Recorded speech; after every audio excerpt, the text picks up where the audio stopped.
UP BJP में सब all is well है। ये क्लियर हो गया कि यूपी में आदित्यनाथ की ही सरकार है और वही संगठन भी देखेंगे। यूपी में डिप्टी सीएम केशव प्रसाद मौर्य और योगी आदित्यनाथ के बीच अनबन की जो खबरें थीं अब वो कहीं पीछे छूट गई हैं, खत्म हो गई हैं। मिर्जापुर में केशव प्रसाद मौर्य के बयान से साफ है कि यूपी बीजेपी में अब कोई विवाद नहीं है। केशव प्रसाद मौर्य ने कहा कि दुनिया में मोदी जैसा कोई नेता नहीं है और देश में योगी जैसा कोई मुख्यमंत्री नहीं है। योगी के नेतृत्व में यूपी विकास की नई बुलंदियों को छू रहा है। यूपी में योगी ही मुख्यमंत्री रहेंगे और उन्हीं की अगुवाई में उपचुनाव और उसके बाद 2027 का चुनाव होगा। योगी के निशाने पर अब अखिलेश यादव है। योगी ने अयोध्या में समाजवादी पार्टी को बलात्कारियों का समर्थन करने वाली पार्टी क्यों कहा और योगी की क्या है रणनीति, देखिए इस रिपोर्ट में।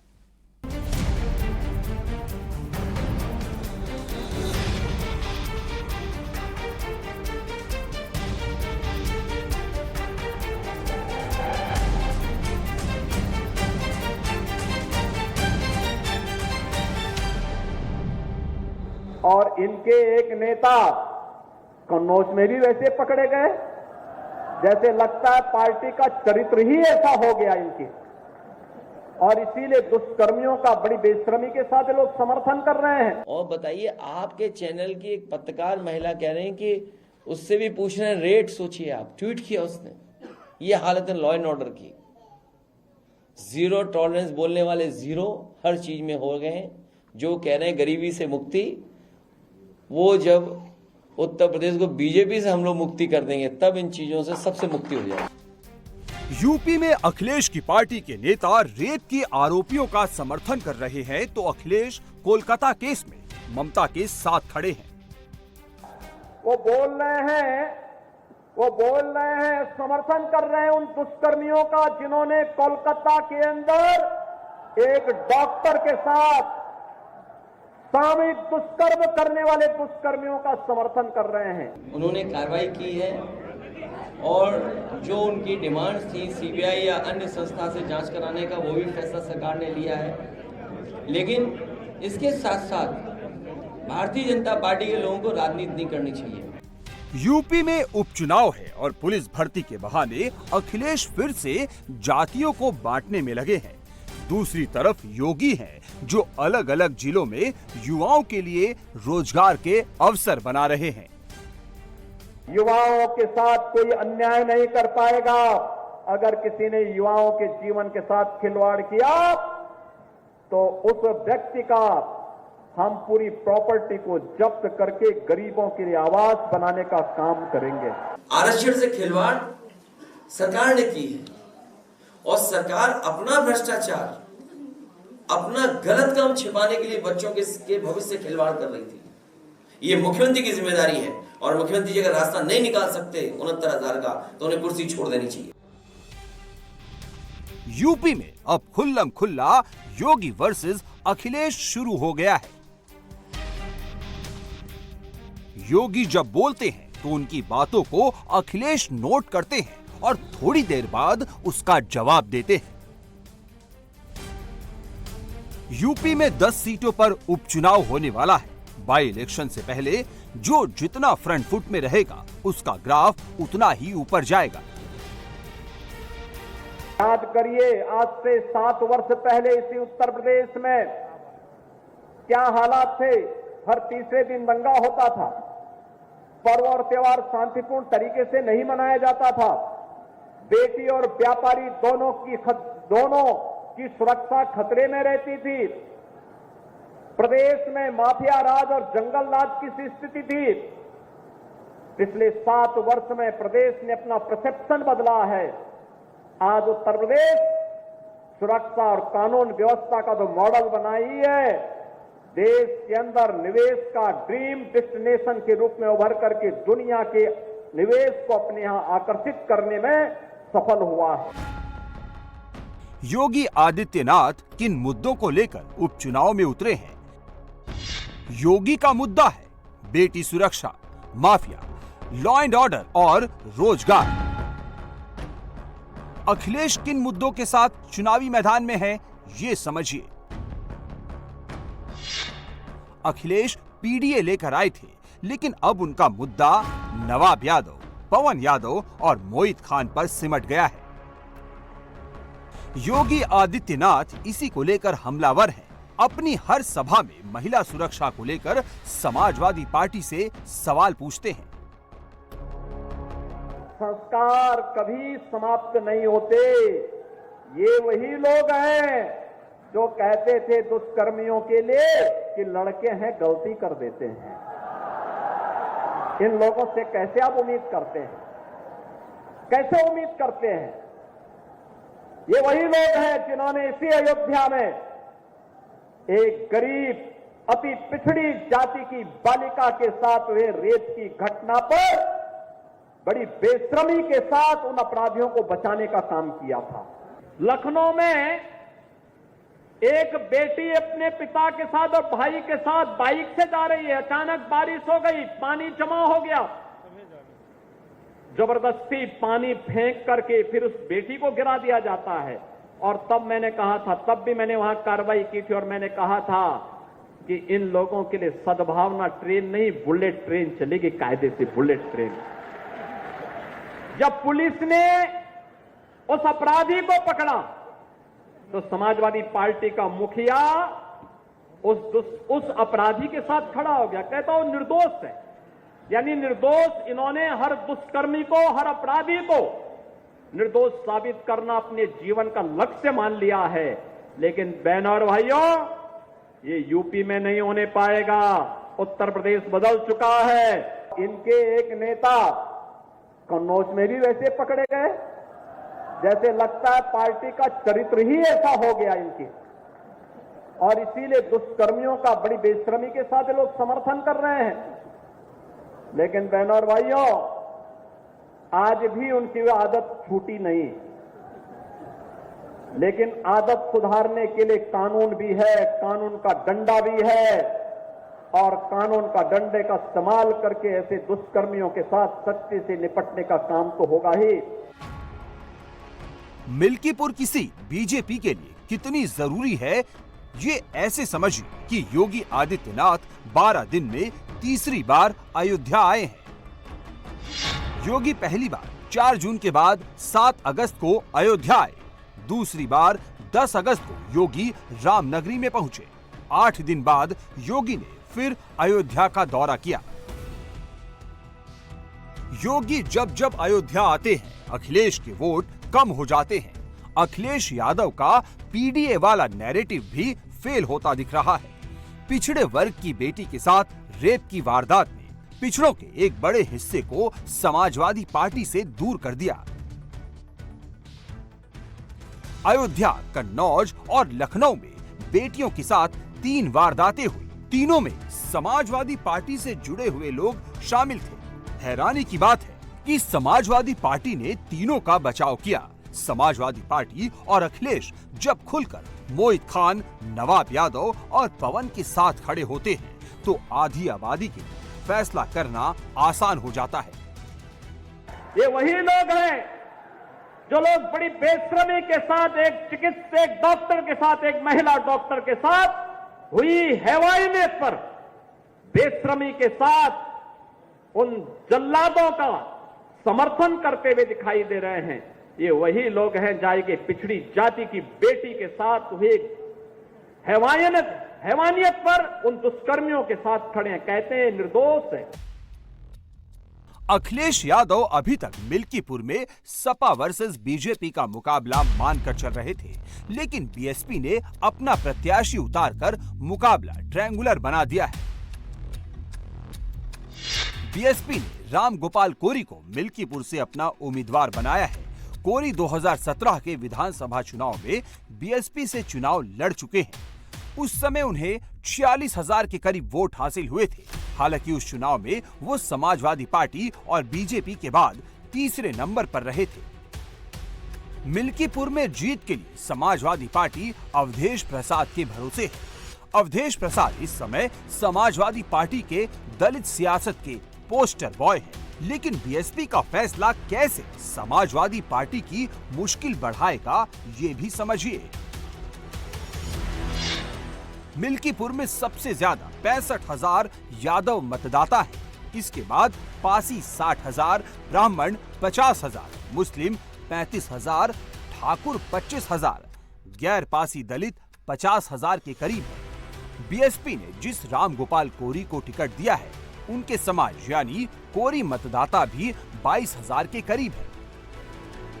अभी उपचुनाव में मायावती की पार्टी की एंट्री हुई है। अभी आजाद समाज पार्टी का भी प्रत्याशी चुनाव मैदान में आएगा, यानी अखिलेश यादव जिस दलित वोट बैंक को अपने पाले में मानकर चल रहे थे, वो अब 4 हिस्सों में बटेगा। योगी आदित्यनाथ एक साथ कई मोर्चे पर काम कर रहे हैं। यूपी का डेवलपमेंट, लॉ एंड ऑर्डर और युवाओं को रोजगार उनकी प्रायोरिटी लिस्ट में सबसे ऊपर है। दुनिया में मोदी जी जैसा नेता कोई दूसरा है क्या? देश में मुख्यमंत्री योगी आदित्यनाथ जी जैसा दूसरा मुख्यमंत्री है क्या? तो जब देश का नेता हमारा दुनिया का सबसे शक्तिशाली, प्रभावशाली, और प्रदेश के हमारे मुख्यमंत्री जब पूरे देश के मुख्यमंत्रियों की तुलना होती है, उसमें सबसे अच्छा काम उनकी अगुवाई में किया जा रहा है, तो पीछे होना चाहिए या आगे होना चाहिए? यूपी के अलग अलग शहरों में रोजगार मेला लग रहा है। योगी खुद इन कार्यक्रमों में शामिल हो रहे हैं। यूपी में जब रोजगार मेला लगता है तो वहां सबको बराबर मौका मिलता है। वहां पहुंचने वाले युवाओं को जाति धर्म के चश्मे से नहीं देखा जाता। उधर उपचुनाव में अखिलेश यादव बार बार कानून व्यवस्था को मुद्दा बनाने की कोशिश कर रहे हैं, लेकिन हर रोज उनके इस प्लान को योगी सरकार ऐसे फेल कर रही है।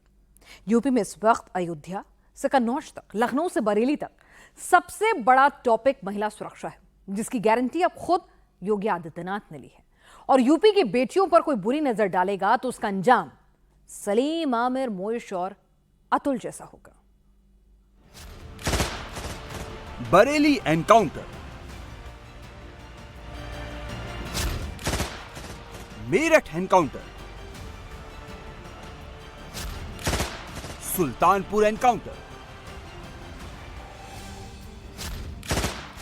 हरदोई एनकाउंटर, लोकेशन अलग अलग, अपराधी अलग अलग, केस अलग अलग, लेकिन अंजाम एक।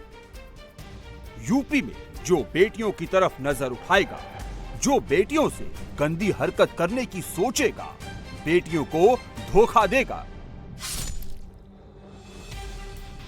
वो जिंदगी भर अपनी गलती पर पछताएगा। योगी आदित्यनाथ का मैसेज क्लियर है। यूपी में रहना है तो कानून के दायरे में रहना होगा, कायदे में रहना होगा। अगर लिमिट क्रॉस होगी तो पुलिस की गोली भी चलेगी, जैसे बरेली में चली। बरेली के आंवला में एक नाबालिग लड़की एग्जाम से जुड़ी इंफॉर्मेशन लेकर साइबर कैफे से लौट रही थी। रास्ते में आमिर, सलीम, अरमान, फैजान और अकबर ने लड़की को घेर लिया। दिन दहाड़े छेड़छाड़ शुरू कर दी। ये लड़की भागकर एक दुकान में घुसी, लेकिन वहां भी पनाह नहीं मिली। लड़की ने विरोध किया तो बदमाशों ने गोली चला दी, लेकिन फायर मिस हो गया। गुंडे हैं, मतलब बहुत बड़े वाले, तो मुसलमान थे जो कि, तो उन्होंने मतलब उसके साथ मतलब छेड़छाड़ी हरकतें कर रही थी। जो कि तीन लोग थे, इसका नाम एक तो अरमान है और एक आमिर है और एक सलीम है, ये तीनों थे। और वो फिर मुझसे हम उससे बातचीत कर रहे थे साथ, फिर वो तमंचा लेके आ गया। उसने गले पर हाथ वगैरह सब कुछ मारा था, और उसने सीधे मतलब हम सब पे तमंचा तान दिया। तब अचानक पुलिस यहाँ आ पहुंची। 2 बदमाश पकड़े गए, एक तमंचा भी बरामद किया, लेकिन बाकी फरार हो गए। पूछताछ में आमिर और सलीम ने बताया उनके पास और असलहे हैं। पुलिस उन्हें असलहे बरामद करवाने के लिए ले गई, लेकिन इन दोनों ने तमंचे उठाकर पुलिस पर फायरिंग की। जवाब में पुलिस ने फायरिंग की, दोनों के पैर में गोली मारी। आंवला में नाबालिग दलित छात्रा के साथ छेड़छाड़ करने वाले आमिर और सलीम को पुलिस ने मुठभेड़ के दौरान गिरफ्तार किया है और मेरे पीछे देख सकते हैं इन दोनों के पैर में गोली लगी है। पुलिस जब चेकिंग कर रही थी, इन लोगों को पुलिस ने रोकना चाहा तो इन लोगों ने पुलिस पर फायर कर दिया, जिसके बाद जवाबी कार्रवाई में पुलिस ने भी गोली चलाई है। और ये दोनों देख सकते हैं, ये 5 लोग थे जिन्होंने छेड़छाड़ की सनसनीखेज वारदात को अंजाम दिया था। इन लोगों ने एक दलित छात्रा को बीच सड़क पर रोका, फिर उसके संग छेड़खानी की और जब उसने इस बात का विरोध किया तो गोली भी चलाई। सलीम और आमिर अब व्हील चेयर पर है, लेकिन अरमान, फैजान और अकबर फरार है। पुलिस की टीमें उन्हें तलाश कर रही है। यह घटना करने वाले दोनों अभियुक्त द्वारा पूछताछ के दौरान इनके पास अन्य अवैध असला की बात प्रकाश में आई थी। असला बरामदगी के दौरान इनके द्वारा पुलिस बल पर फायरिंग की गई। पर्याप्त चेतावनी के उपरांत पुलिस बल द्वारा आत्मरक्षार्थ कंट्रोल्ड फायरिंग की गई, जिसमें आमिर पुत्र आसिफ व फैजान पुत्र आलम निवासी कस्बा आंवला के घुटनों पर गोली लगी है। दोनों को उपचार हेतु अस्पताल भेजा गया है। महिला संबंधी अपराध करने वाले ऐसे अभियुक्तों के विरुद्ध बरेली पुलिस कठोरतम कार्रवाई सुनिश्चित करेगी। यूपी पुलिस की गोली मेरठ में भी चली। 2 साल की बच्ची से रेप और हत्या के आरोपी मोइश का पुलिस ने एनकाउंटर किया। इस हैवान ने मां के बगल में सो रही 2 साल की बच्ची को अगवा किया, रेप किया और गला घोंटकर नाले में फेंक दिया था। लेकिन उसकी ये वारदात एक सीसीटीवी कैमरे में कैद हो गई। बच्ची को उठाकर ले जाता मोइश कैमरे में कैद हो गया। मोइश ने इससे पहले भी बच्ची के अपहरण की कई कोशिशें की थी, लेकिन उसे मौका नहीं मिला था। उस रात रास्ते पर बिल्कुल सन्नाटा था। इसी का फायदा मोइश ने उठाया और बच्ची को उठाकर ले गया। मोइश को पकड़ने के बाद पुलिस मेडिकल कराने के लिए जा रही थी, तभी ये चकमा देकर भाग गया। लेकिन पुलिस की गोली से ज्यादा देर भाग नहीं पाया। एनकाउंटर के दौरान पुलिस ने दोनों पैरों में गोली मारी। कल रात्रि में एक 2 वर्षीय बच्ची को उठाकर ले गया ये आरोपी और इसने उसके साथ दुष्कर्म की घटना कारित की, जिसके बाद उसकी हत्या कर दी। इस पर पुलिस ने इसको गिरफ्तार किया। आज जब इसके मेडिकल के लिए ले जाया जा रहा था, ये पुलिस को चकमा देकर भागने में कामयाब रहा, जिस पर कि तत्काल पुलिस बल को अलर्ट किया गया। जनपद में काफ़ी सघन तलाश के बाद काफ़ी देर के बाद में ये अभियुक्त गिरफ्तार हुआ। जब इसे पुलिस गिरफ्तारी करने गई तो वहाँ पुलिस पार्टी पर इसने ताबड़तोड़ फायरिंग की, जिसमें कि जवाबी कार्रवाई में इसको दोनों पैरों में गोली लगी है। बहन बेटियों की सेफ्टी योगी की टॉप प्रायोरिटी है। जहां इनके खिलाफ अपराध हो रहा है, वहां गोली चल रही है। पीलीभीत में बुर्का पहनकर बदमाश ने एलएलबी की छात्रा पर तेजाब फेंका। 36 घंटे में आरोपी का एनकाउंटर हो गया। अपने पैर पर खड़ा होने के लायक नहीं बचा। भगवान कृष्ण ने तो एक ही बात कही थी कि परित्राणाय साधूनाम और विनाशाय च दुष्कृताम। भगवान राम ने भी यही कहा था, निस्सरहीन करो मही भुज उठाए प्रणकीन। और भगवान राम के इन संकल्पों के साथ ही हम लोग अपने जीवन का हिस्सा बना करके जो देश के हित में बाधक है, जो समाज के विकास में बाधक है, जिन लोगों ने गरीब को, नौजवान के, बेटियों के हितों के साथ जो खिलवाड़ कर रहे हैं, पूरी शक्ति के साथ उनके खिलाफ कार्रवाई करने की प्रतिबद्धता के साथ मैं नौजवानों को फिर से आश्वस्त करता हूं, सरकार आपके साथ में है। यूपी में बेटियों के खिलाफ अपराध करने वालों का इलाज अब बेटियां भी करेंगी। योगी ने इसका प्लान तैयार कर लिया है। उत्तर प्रदेश में 60,000 पुलिसकर्मियों की भर्ती होने जा रही है। इसमें 20% बेटियां होंगी, यानी 12,000 बेटियां अब मनचलों का इलाज करेंगी। उत्तर प्रदेश पुलिस में 60,000 से अधिक नौजवानों को सीधे सीधे भर्ती करने के लिए परीक्षा होने जा रही है।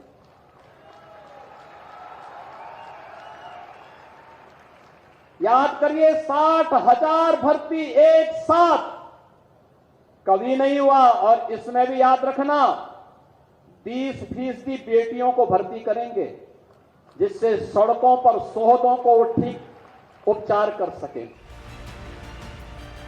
यूपी में अपराधी के लिए बचना मुश्किल है। हर अपराधी को अंजाम भुगतना होगा।